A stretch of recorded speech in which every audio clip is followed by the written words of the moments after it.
workouts, and we're doing a seminar. The first part of the seminar is to work circles, and we're working circles under pressure. And it's not easy because the people have to learn to connect the whole body, which is pretty hard yakka. And so therefore we're working very many different energy centers, which works the ankles, knees, hips, the spinal column. And they are actually trying to form a loop, which a number 8, which is configured in from the knees and the waist, and it's really, really hard to do. But they're getting there, and it's a pretty good seminar. This is actually giving them very good connective strength for their chi cell exercises. So our theory is to work from big circles to smaller circles, right? So basically now from here, right, if they are learning to be connected, right, we're going to the next phase. The next phase would be this. I get Regis to hold the camera, and I'm filming at the moment. Just hold the camera and continue filming. Yes. And so you can see us. So yes. From here now, we do the same work with just the arm. So I will give him pressure, and he's transferring from the knee, ankle, spinal column into the arm. Now this is very important that his arm has a really good structure. So when I transfer energy, what a lot of people do in Wing Chun is they force with the arm. If I force with the arm, then he goes into a bong. No, just let it go. No, just go bong cell and then chop me off. Right? So he diverts my energy. Let's go. So it's very important for me to keep it connected. So this is really, really good exercise. It's a very big, hard exercise, and a lot of it's worked. Initially, we work it like this. So on the other side, right? So what I do is I keep the stick, the long stick in the region of the hip. So when he gives me pressure, he's activating my hip to work along with the knee. So this is really, really cool, right? Now, if you want, when you get to a more advanced level, right, you can actually keep it at the hip. You keep it at the hip, right? I'll work it here, go. And now I work the spinal column. 1, 2, go. 1, 2. And I learn to generate through knees, hips, then spinal column. Knees, hip, then spinal column. Then once we've got this connective exercise happening, right? Look like old man Moses. Oh, okay, so he gives me pressure. 1. And that's good. And now he's able to do the same connective work. The idea is, in our Wing Chun Do philosophy, we want to keep a perfect circle with full attacking force 100% of the time. So I don't care where he is with the circle. He can be front on. If I let him go, he attacks. If I bring him to the back, he's still got attacking force. Bang, he attacks, right? So little Tibo, he's powerful. I've got to watch out for his hits. Bang, again he hits. This is what helps him teach him. It's a very basic exercise. I've got beginners and advanced people doing this, and they're learning it really well. So it's a great exercise for those who want to increase their chi cell. From later on, we'll do another video that from bigger circles, we decrease and go into much smaller circles. Okay?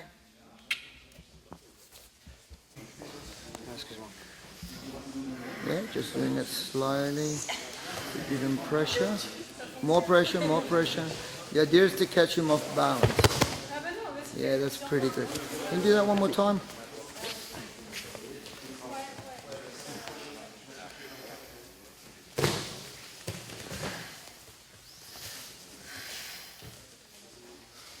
More pressure. Go, go, go, go, go. 1, 2. Excellent, excellent. Good work. Okay, stiamo filmando? Okay, so you give me pressure. 1, 2. The idea is to make sure to catch him off balance. So there's a few ways you can do this, right? If he gives me a lot of pressure, I could do a double up, pulling, come forward and then throw him. That's one option. All right. 2. Another option, which I saw Regis do, which was pretty good, was the paksal, come in under and do that. Which I didn't actually teach him to do that, but he did it anyway. So, I'm joking. Or the simple way is you come through And as soon as he gets off balance, you just got to push that little bit more. Il faut que tu Okay, so now he's off balance. I could like pull him with one finger, right? So in this case, I could even do this. I can even close in with the knee, break the structure here, come through, and then throw him down. Which of course I don't want to hurt him, right?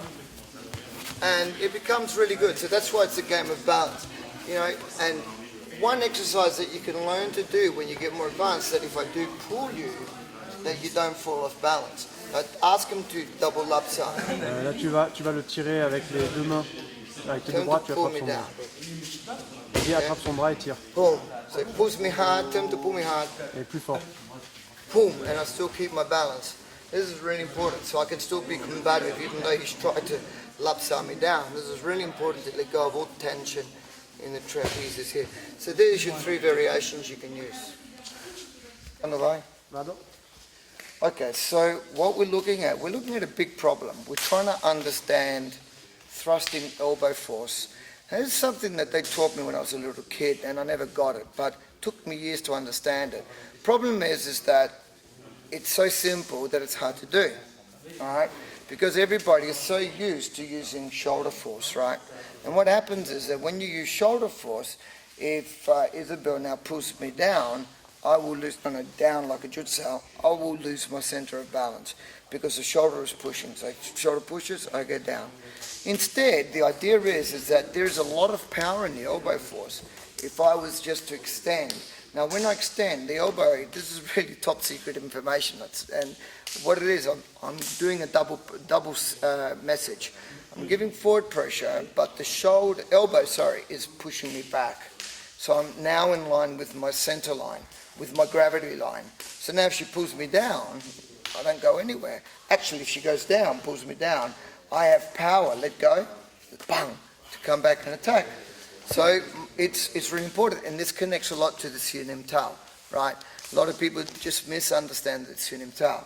So now I'm trying to teach it to Isabel. Simple elbow force, just to extend. So what I wanted to do is just very loosely, just very relaxed, extend her elbows. Right? Fully extend. Just fully extend. Bend, fully extend. Boom. Now watch what happens. She bend. Okay, good. Keep that. Now if she keeps that angle there, that's very strong. Very strong. Now the idea is not so much to do, the trick where they just keep my whole weight away. What I wanted to do is just keep a little bit more pressure in the elbows, right? Accent. And the whole body is arced, or the whole body is powered to actually drive through me. How does she do that? Because the elbow, when it pushes backwards, it's putting a lot of stress into a spinal column and into the back of her leg. It's getting rooted into her body, right down into the back of her leg. Now, what she does is she'll drive it in through her head, into the cervical spine, drive it into her elbows, extend, mental intent, come through my body, and go. Pump. All right? Which is pretty hard to do. So this is what we do. When I do Latsal, I try and replicate the same thing with every movement. So every movement I do with Latsal has to become a counterattack, because what we do is a very basic power energy thing, which is called your arc source. So it's like a bow and arrow. I press her bow, and then when the moment's right, she shoots out her arrow. And she has to be in attack mode with every move I do, right? Now, if I'm too strong, what happens? Most people will force their shoulder against me. So you do that, and you're not going to get anywhere because I'm stronger than her, right? So if I'm stronger than her, she uses her elbow, steps back, take a step back, good. She keeps the pressure, so she's still monitoring me. Now watch what happens. Even if she's away from me, she's still got forward pressure. So if I let go, watch what happens. She comes straight through. Bang! Thank you. Right? So that's just to give you an idea of how to use elbow pressure to liberate yourself from stronger people, right?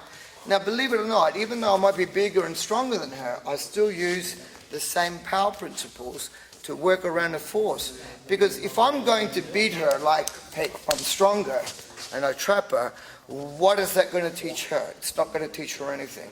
It's going to teach her, hey, I've got to be strong like him, and I can get the same results. But she's got to learn to beat me through technique.